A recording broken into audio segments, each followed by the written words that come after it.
All right, this week on Camera Talk, got our co-host Dylan back in action. We are looking at a classic. This is a Voigtländer Nokton 35mm 1.4 single coating classic. So it's not really a classic, it's just the name is classic because it gives a classic look. Single coated. What's the difference between that and multi-coated? Do you know the difference, mister? I don't know, Danny. Well, you better learn quick, mister. So, single coating is actually very good for black and white photography. Not to say that it's bad for color, but it's just better for black and white. So, let's get into the meat of this thing and find out together. So, grab yourself something to eat or drink, get comfortable, and join Dylan and I for another episode of Camera Talk. Here I am, Vietnam. Rain is always coming down. This is Camera Talk with Dr. Scott and Dylan. That's right, we're back again in another episode. Just as the intro said, this week we're looking at another Voigtländer. Now this is a Voigtländer 35mm 1.4, the Nokton Classic SC for single coating. Now I did not buy this. This actually came with my M9, my Leica M9 camera. When I purchased it, it was attached to the front of it. I used it, a little bit up front, but because I had other Leica lenses, I used those instead. But I pulled this out of the closet, so to speak, and why don't you take this opportunity to officially come out? Used it a few times, mostly for black and white though, because single coating has a reputation for having a lower contrast, which is ideal for black and white photography. So when I was doing some black and whites, this was the lens that I chose to experiment with, as well as use as well as other lenses that I have here. But today we're gonna dive a little deeper into this. So again, Voigtländer, made in Japan. Made by Cosina, who makes, Voigtländers, Zeisses, Canons, Nikons, many others out there. They're a great third-party producer, and they do a good job. I mean, these are some very nice lenses that they put out, and they're very economical. I mean, brand new today, if you can buy one of these brand new, again, just to jump ahead and back and forth, is this is the first version. There's a version 2 that's out there that's about $600 that you could buy brand new. So again, even at brand new prices, they're very economical. But you can get these on eBay for even less, like $300 or $200 even. Depends on where you're lucky enough to get one in one of the auctions. So anyway, this came out in 2008. Was when it was first launched, and again, it was well received.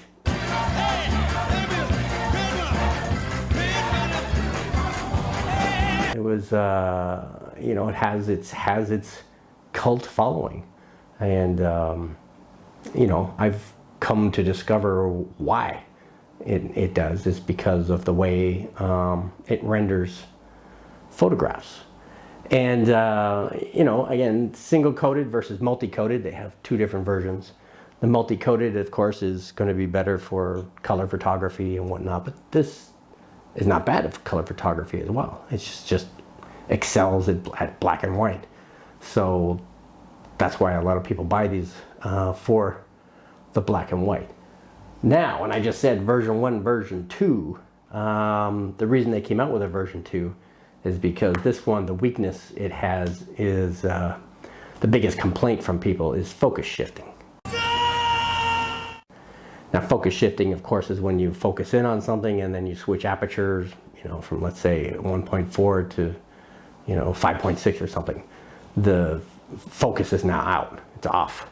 It's shifted itself. Now, of course, now that's a problem for, you know, a lot of people out there who, you know, who insist on something being, you know, sharp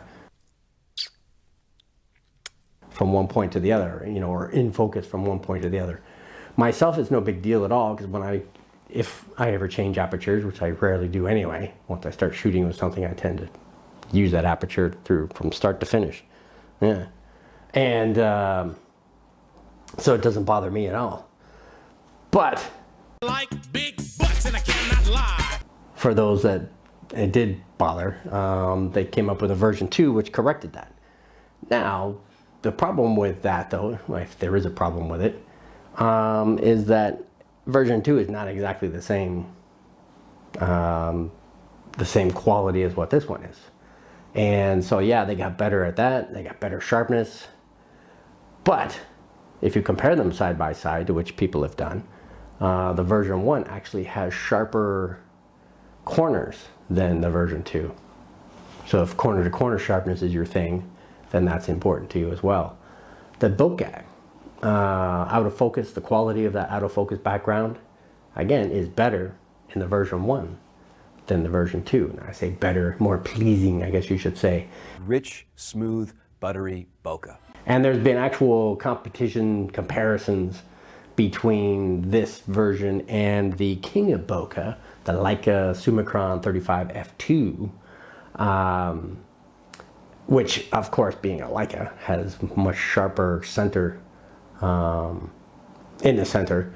But again, the king of bokeh actually kind of loses out to this one. All right, let me get the fuck out of here. As far as pleasing bokeh goes. Now I know the Leica fans out there are gonna be like, oh my God, how dare you say this cheapy little Voigtländer is gonna outdo a, you know, $5,000, $6,000, $7,000, you know, Leica lens. And hey, it is what it is, but it's a matter of opinion. But I've seen them side by side, and even through blind choicing on which lens you would prefer, one or the other. I actually chose this one as well without knowing it was a Voigtländer. I just looked at the pictures and said, ooh, I like the background on that one better. And it actually beat out the Leica. Some of the other downsides, I guess, for this too would be some purple fringing, which you can take care of that in your editing software anyway. You know, what else can I say? Flaring, you know, of course, being single coated, some people may complain about the flaring.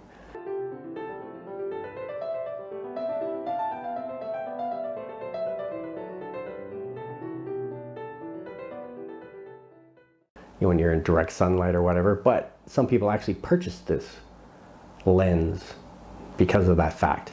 It has some great flares. I mean, it's round circular flares, they're red colors and whatnot. They're kind of cool looking for that artsy fartsy type of photography if you're after that kind of thing. So I don't like the artsy fartsy thing. I think I hate it. you know, hey, why not? And why would I know that? All right, so the construction on this thing is very nice. I mean, it's quite smooth. It's got a very short focus throw. The aperture ring is tabbed. Well, yeah, it does have. It has 2 tabs on it. And that's one way to identify the difference between version 1 and version 2. Is version 1, the tabs are actually like little wings curved up, versus version 2, the tabs are straight across.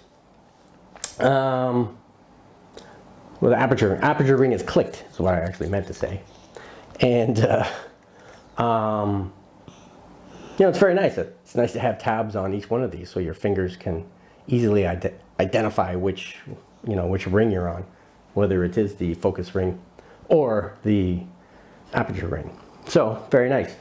Now, as usual, before I get into that, let's talk about the specs. 8 elements in 6 groups. The close focus distance is 70 centimeters. You know, it's a rangefinder, just like any of my rangefinders. Well, not any, some of them are 1 meter. But most of them are 70 centimeters. Are you trying to wipe your face off? Wipe that look off your face, mister. So, what are you trying to say? Yeah, I know, you don't even know what that means. Aperture blades, 10 Voigtländer aperture blades, very nice. Only 189 grams, super light. Very nice, very small. I mean, it's about the size of my Meyer optic Görlitz 50 millimeter. If you remember that video, very small, little tiny thing. So again, very nice. So many different sizes. And I'm going to show you some, obviously some photos of Dylan. Who else do I take pictures of besides you, right? So we'll give you some shots at f1.4 and then 5.6. So my two standards. But this one really excels at 1.4 compared to its other apertures. So I'm going to focus more on that. But I need to take a picture of my Canon M50, which I use to mostly film these videos, and actually put it on my Sony because it's just easier and more convenient to do so. 1.4, here we go. And what I do is I focus in on the nameplate on the end of the lens. It's a 15 to 45 kit lens, so that's what I focus in on, and just to show you how either clear or not clear the crispness is of this particular lens. So let me do so. Alright,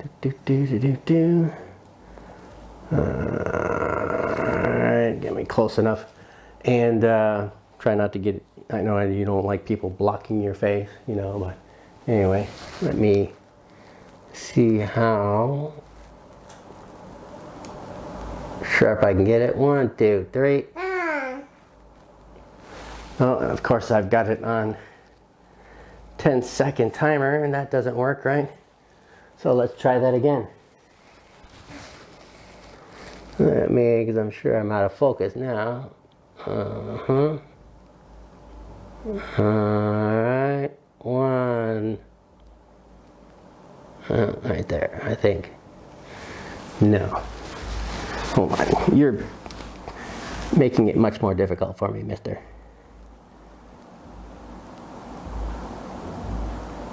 There we go. 1, 2, 3.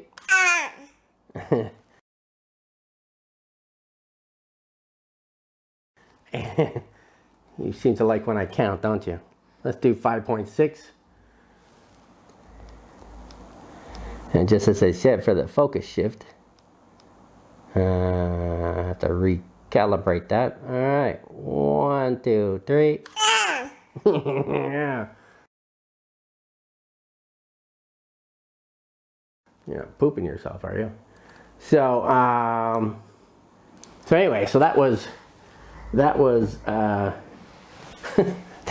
1.4 and at 5.6, and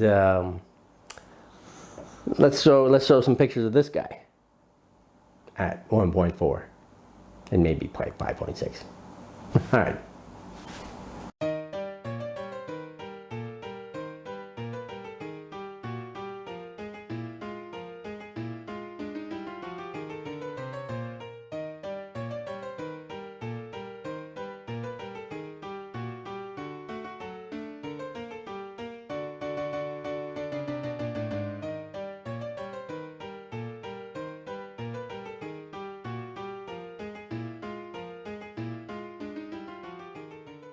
About some random stuff, you know, my usual showing you what else besides Dylan, Mr. Selfish of, oh, it's all about me.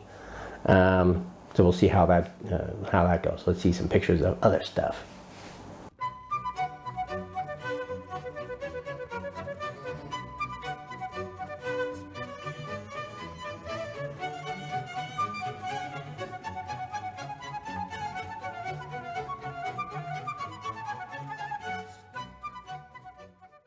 Can I recommend this lens?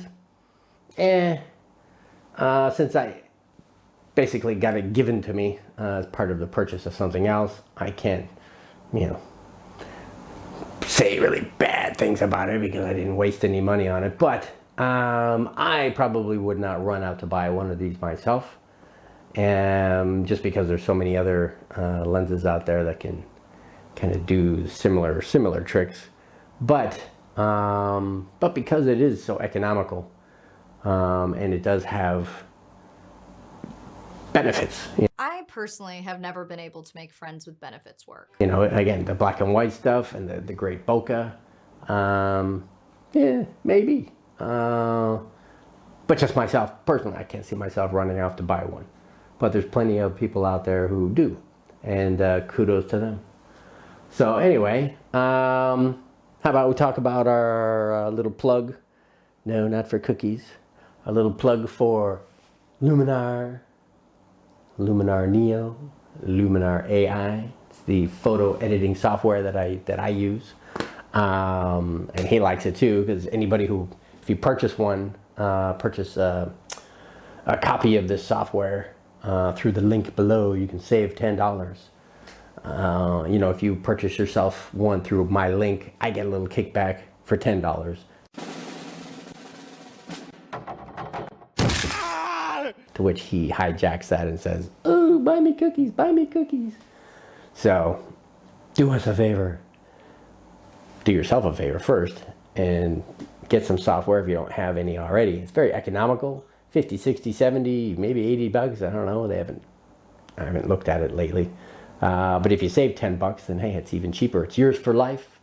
It's got some, the latest one, the Luminar Neo, has some great bells and whistles with power line removal, dust and spot removal, scene relighting, stuff like that.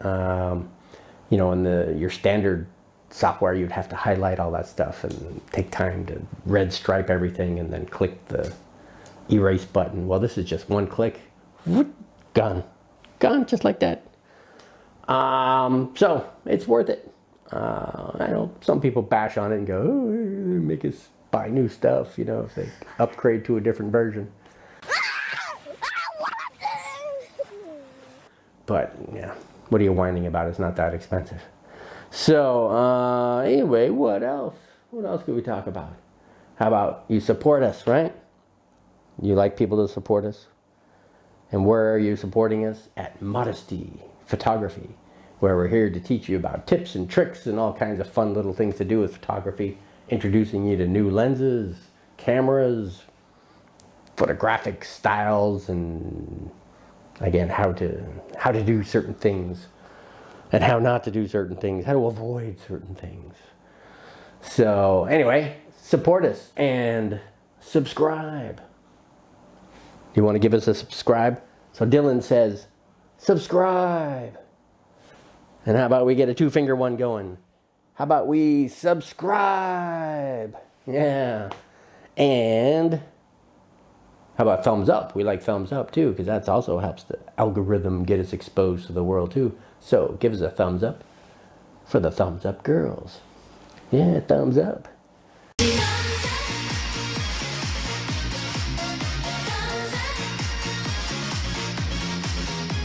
What else? I think that was pretty much it. So we want to tell everybody to stay safe out there, right? Stay away from the COVID, stay away from the virus. How do you do that? Through social distancing, through wearing your mask around people.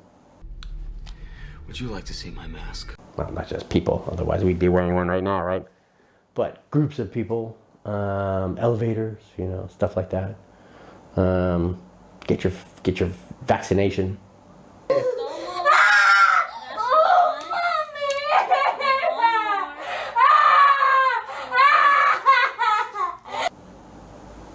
Or don't. Yeah, what else? I think that's pretty much it. Thanks for watching. Thanks for subscribing. Thanks for the thumbs up. Because this was, are you ready? This was Camera Talk with Dr. Scott and Dylan. Right? Hey, Dylan. So we'll see you next week. And hopefully you come back again and watch some more of our exciting episodes. Again, we're not into technical. We don't show you MTF charts and brick walls and look up into the corners of photos and all these other kinds of things. There's plenty of other YouTubers out there that do that kind of stuff. It actually really, really sucks. We're just here for the experience of everything, right? Just to chit chat about stuff. So anyway, see you next week. So thanks and bye-bye. Here I am in Vietnam.